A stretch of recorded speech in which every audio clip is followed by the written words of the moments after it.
It was the end of a busy day. The engines had been working hard. They were feeling pleased and proud. Except Henry. He was feeling ill.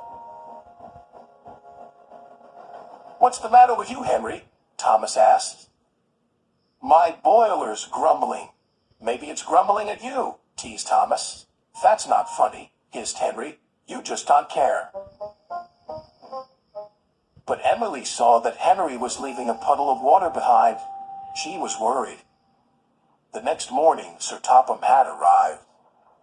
"Thomas, Percy, Henry, I want you to collect some freight cars and take them to the docks." "Yes, sir," cried Thomas and Percy.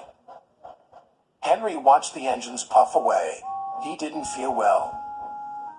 "Useful engines don't complain," Henry muttered.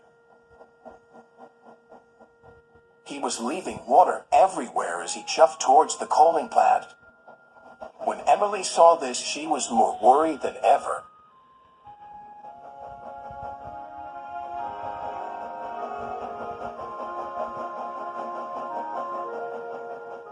Then, Thomas and Percy overtook Henry. "Hurry up, Henry," Percy tooted. "I can't go any faster," Henry chuffed miserably. "You're just being lazy," teased Thomas. By the time Thomas and Percy reached the coaling plant, they had a naughty plan. "Please, sir," said Thomas, "Henry wants to take more freight cars." "He is bigger," added Percy. The yard manager agreed. Meanwhile, Emily was talking to Sir Topham Hatt. "I'm worried about Henry. Perhaps his tools are leaking," replied Sir Topham Hatt. "You'd better check."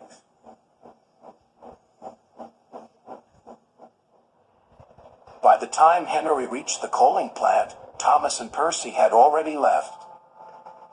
"Why did Thomas and Percy leave me so many freight cars?" moaned Henry. "They know I'm not feeling well."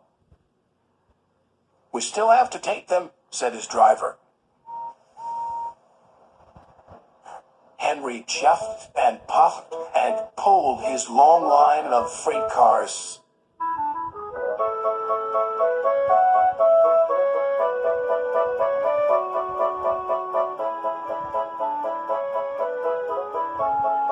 "You can do it, Henry," encouraged his driver. But it was no use. Henry ground to a halt.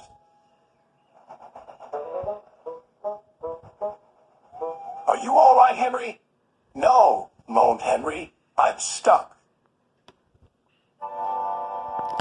Henry's firemen uncoupled the freight cars. Emily changed tracks and then hooked up to Henry. "Oh, thank you," wheezed Henry.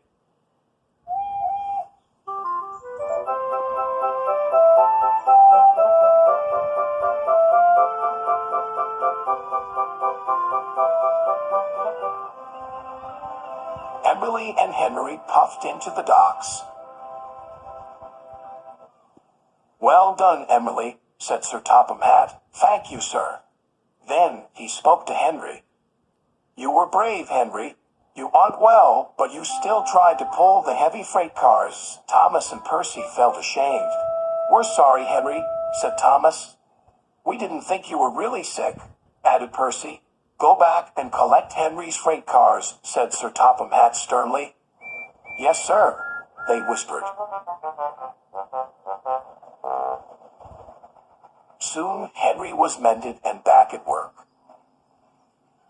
"You're looking so much better," said Emily.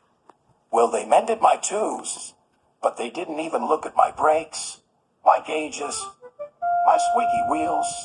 Emily smiled. "All in good time, Henry." Poor Henry.